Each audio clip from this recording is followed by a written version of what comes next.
भारत के 75वें स्वतंत्रता दिवस 75 साल हो गए, 76। पहले ये जानने की जरूरत है कि स्वतंत्रता का अर्थ क्या होता है। हम इसे आजादी के अमृत महोत्सव के रूप में भी मना रहे हैं और स्वतंत्र का अर्थ होता है जिसके सारे तंत्र निज के हाथों में हो। तंत्र का इंग्लिश सिस्टम होता है, आप भी जानते हैं। तो सारे सिस्टम निज हाथों में हो, उसको स्वतंत्रता कहते हैं। पर वास्तव में क्या भारत के प्रत्येक नागरिक के पास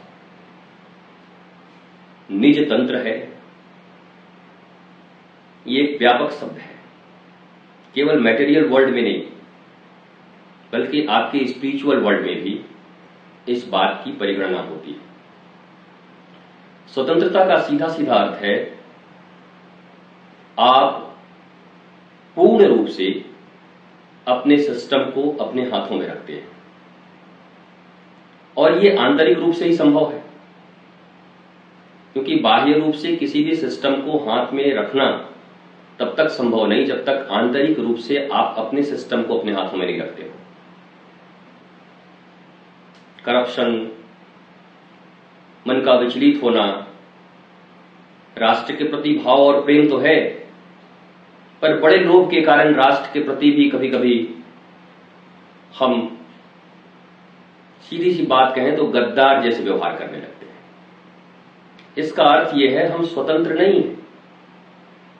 बाह्य स्वतंत्रता ये शारीरिक स्वतंत्रता है। आपको याद होगा मैकोले ने अपने पिता को चिट्ठी लिखी थी कि भारत एक दिन स्वतंत्र तो जरूर हो जाएगा पर मानसिक रूप से हमारा गुलाम रहेगा।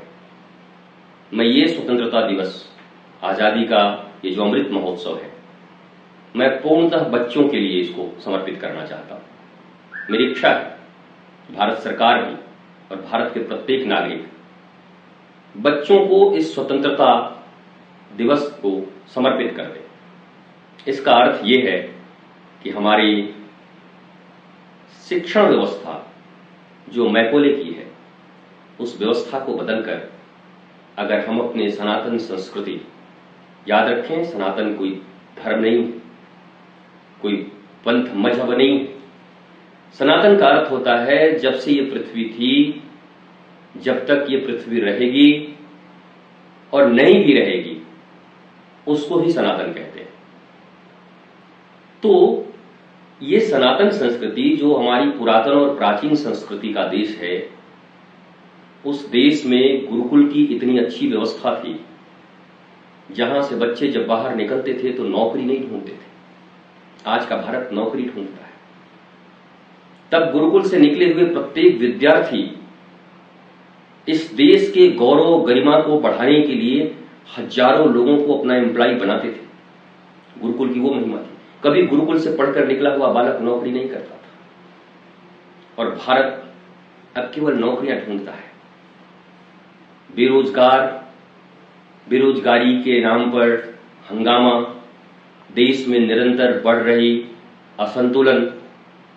मुझे लगता है कि स्वतंत्रता दिवस के अवसर पर ऐसी बातें करना आपको थोड़ा अच्छा भी नहीं लगेगा, लेकिन डॉक्टर के सामने, चिकित्सक के सामने अच्छा बनने से नहीं होता, अच्छा बोलने से नहीं होता, बल्कि आप अपने रोगों को जब सामने रखते हो तो आप फिर उन कुशल चिकित्सक के निर्देशन में चिकित्सा करवाकर पूर्ण स्वस्थ होते हो।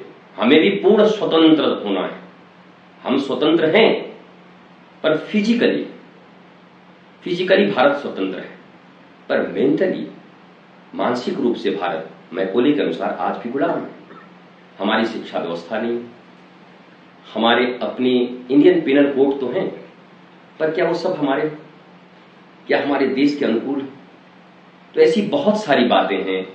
आजादी के इस महामहोत्सव में इन बातों पर विचार करके, और बच्चों का नाम मैंने इसलिए लिया कि बच्चे जब पूर्ण रूप से अपने सनातन संस्कृति के शिक्षण संस्थान में पढ़ते हुए बड़े होंगे तो आपको किसी जवान को सुधारने की जरूरत नहीं पड़ेगी, क्योंकि बच्चा ही पढ़ के निकल रहा है।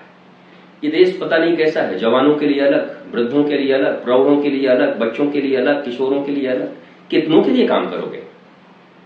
आप बीज के लिए काम करो, बीज अच्छा हो, मिट्टी अच्छा हो और बस थोड़ी सुरक्षा हो आपके आईपीसी की, आपके संविधान की, आपके सुंदर नियम की, सुंदर कानून की, तो आप निश्चित रूप से ये बीज इतना सशक्त वृक्ष बनेगा कि लाखों लोगों को छाया देगा, फल देगा और चारों तरफ हरियाली रहेगी।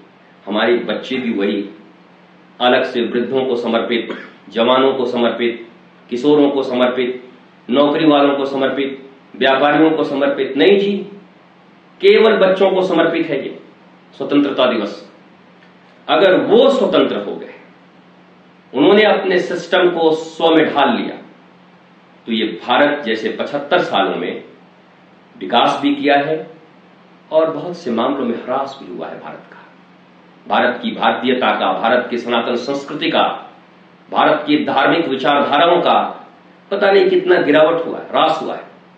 विकास और ह्रास दोनों हुआ है, लेकिन सिर्फ विकास और प्रकाश अगर चाहिए तो बच्चों को ही टारगेट करना होगा। भारत को इस स्वतंत्रता के, आजादी के महामहोत्सव में, अमृत महामहोत्सव में बच्चों को पूर्ण रूप से टारगेट करके शिक्षण व्यवस्था को अपने सनातन संस्कृति और भारतीय संस्कृति के अनुसार बनाकर हम भारत का कायाकल्प कर सकते हैं।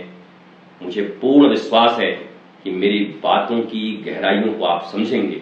आप सबको स्वतंत्रता दिवस की बहुत बहुत शुभकामना और भारत के बच्चे यथाशीघ्र स्वतंत्र हों, इसके लिए हम सबको मिलकर काम करना है। और आने वाले 20, 30, 40 वर्षों में आप देखेंगे कि भारत, जिस पर आज पता नहीं कितने खतरे मंडरा रहे हैं, यही भारत विश्व गुरु होगा, यही भारत पूरे विश्व का सरताज होगा और यही भारत पूरे विश्व को लीडर बनकर राह दिखाएगा शांति की, समृद्धि की, आनंद की और प्रेम की। आप सबको बहुत बहुत बधाई, शुभकामना। पर यह अधूरी है अगर बच्चों को आपने स्वतंत्र नहीं किया। जय हिंद, जय भारत।